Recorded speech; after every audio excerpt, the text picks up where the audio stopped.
thank you for coming and bringing some cookies today. And we always start by asking you, was there something in this project that was really hard, and so you really learned something very new? I learned that, Make sure you don't get your well, there's one thing I learned.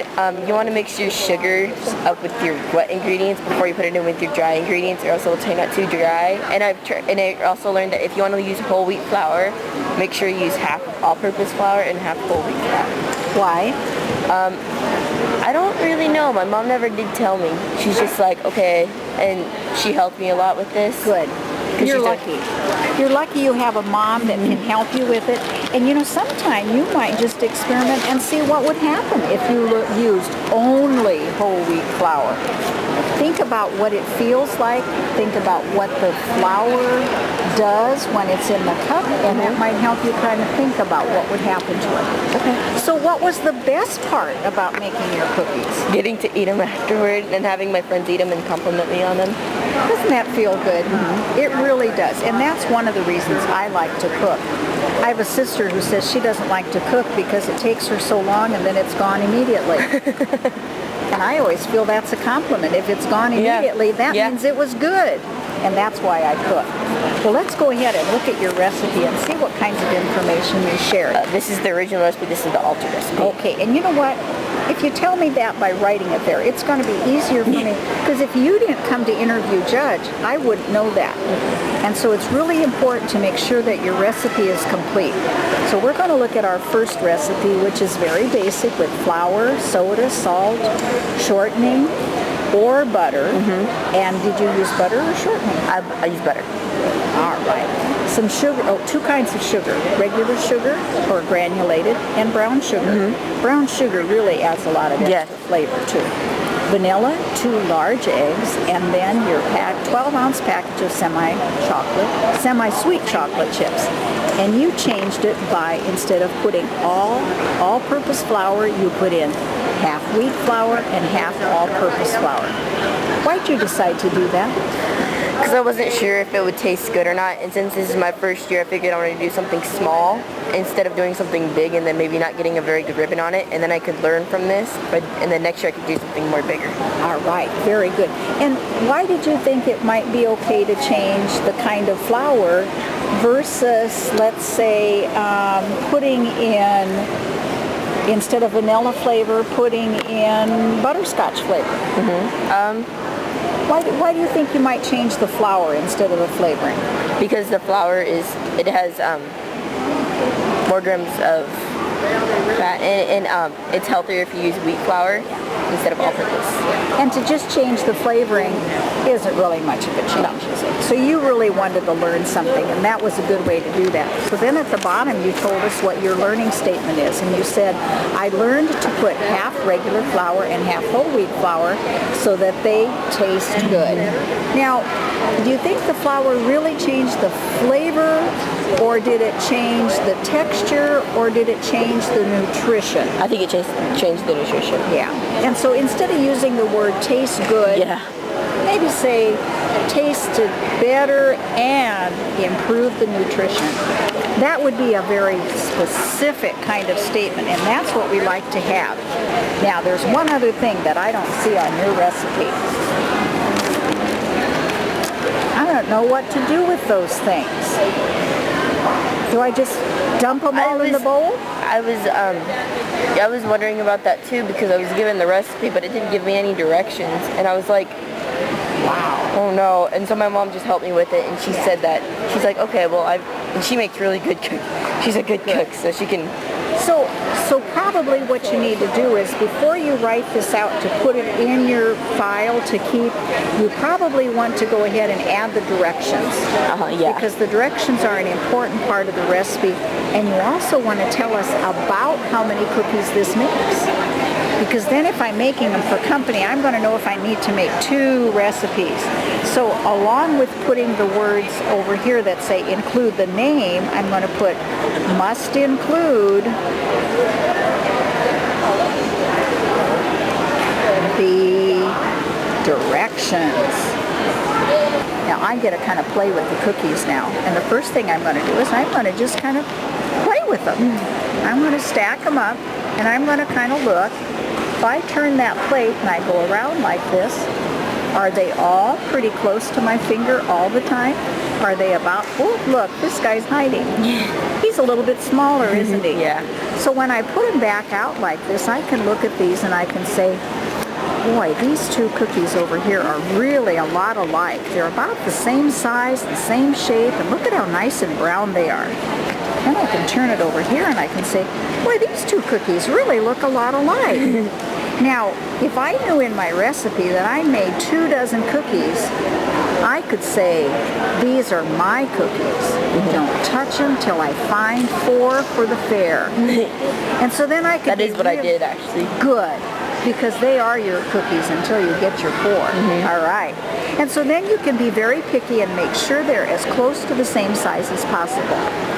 At home, it's okay if some are bigger and some are smaller, but we want to make sure that they're pretty close for the fair. Not too bad, but pretty close. We also think for the fair that we like to have cookies be between 2.5 inches and 3 inches in size. Some families like to have 6-inch cookies. Yeah, my mom, she likes to make really big cookies. Yeah, and some families like to have bite-sized cookies. But when we're bringing them to the fair, we want them to be about 2.5 to 3 inches in size. So I'm going to just kind of do a look. This is about an inch, and about a half. This is maybe a little bit smaller, but really pretty close. So for the fair, this is a good sized cookie. That's what we want to see, a nice sized cookie. So here we have the color. We want it a little browner on the bottom than it is on the top. Nicely brown. And we want to have them uniform in shape and size and no grease. Now that color I'm going to put excellent. Remember the uniform shape and size? We talked a little bit about how they maybe could be chosen a little more carefully. I'm still going to leave it in excellent, but I'm going to put it closer to that good side because it can be as picky as possible. Now, we're going to go to the inside. I want to be picky again, and this time I'm going to be looking and I'm going to say, okay, I want to find some chocolate chips, but I also want to find some batter. I don't want to see anything that looks like it's going to be a big hole. Gosh, I can take any one of those cookies. So I'm going to take this one because, you know, if I want to leave the ones that look the most alike to put in the display, those 3 would look the most alike.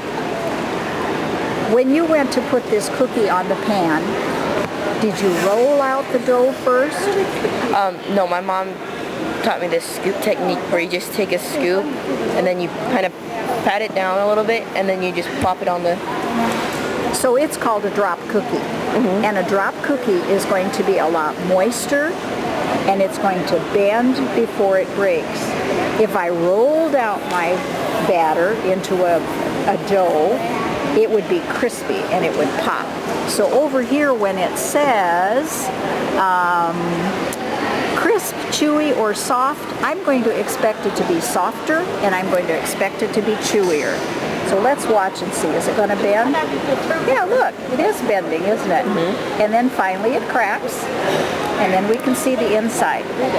We have our chocolate chips, but they didn't make it be a big hole on either side, did they? It was able to raise just right around there, and it really looks nice. We have a few cells that are a little bigger over here, but they didn't cause any disruption on the outside. So we're looking at the inside. It's moist. In this case, we can say it's soft. So I'm going to circle that. It was tender, and the cells were nice and even. We can do an excellent there. Now, before we can taste it, we have a nose, don't we? And it helps our mouth get ready. What did you smell immediately? Chocolate. Chocolate. Is your mouth watering? Can you feel it? Now, I don't really want to take a chocolate chip. I want to taste the batter. But I also want to taste the chocolate. So I'm going to sneak right over here where there's a chocolate chip next door. Just take a little pinch. And I want you to take a pinch on that side. Put it on your tongue. Roll it around with your tongue and the top of your mouth. Feels kind of hard at first, doesn't it? Almost rough. Okay? But as I roll it around, it starts to soften. Then I have to chew it to finish it. When I'm chewing it, it's almost like I can feel that fact that there is some brown sugar in there. It kind of gives it more of a smooth, blended texture. Okay. Can't tell what it tasted like until it goes down because there's taste buds all the way to the back of my mouth. What do you taste? I tasted sugar. Yeah. It's just sweet, but it's not so sweet that that's all I taste. I can kind of feel and taste and sense that flour in there too. Now, I said I didn't want a chocolate chip then, but now I do, because chocolate chips are really high in fat, and chocolate chips can start to taste rancid if they stay too long. Take a chocolate chip. Go ahead and taste it. Does it taste fresh? Does it taste like chocolate? It doesn't leave a funny taste in your mouth. So, we're ready to look at the flavor. Well blended, not too much spice or any other flavoring, and it's no off flavors. So we can put an excellent there. Do you have any questions? Nope. I hope you're going to come again to interview, because I know I learn a lot about your product by having you talk with me. Good. Enjoy the fair. Me too. I always do. Thank you.